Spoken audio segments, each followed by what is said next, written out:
In Tokyo, the humble vending machine has taken on a surprising second role, not just dispensing drinks, but quietly recycling the cans they collect. A growing number of machines now feature built-in compactors that crush used aluminum cans, feeding them into a closed-loop system that transforms waste into public seating frames overnight. By morning, street corners that once only sold refreshments may reveal a new bench or backrest, crafted from yesterday's empties. This process begins the moment a user deposits an empty can into the return slot. Inside the vending unit, the can is sorted, cleaned with a quick rinse spray, and crushed into compact forms.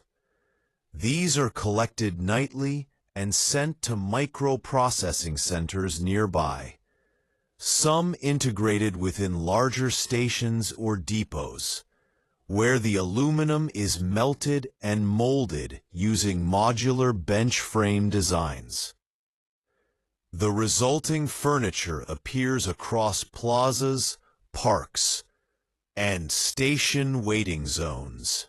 Many still bear the soft, metallic texture of their origin, subtly reminding sitters of the transformation. Minimalist and durable, the benches are often paired with wooden slats or moss-lined panels, blending sustainability with urban calm. This Tokyo initiative is more than efficient. It's poetic. The object that once held refreshment now supports rest.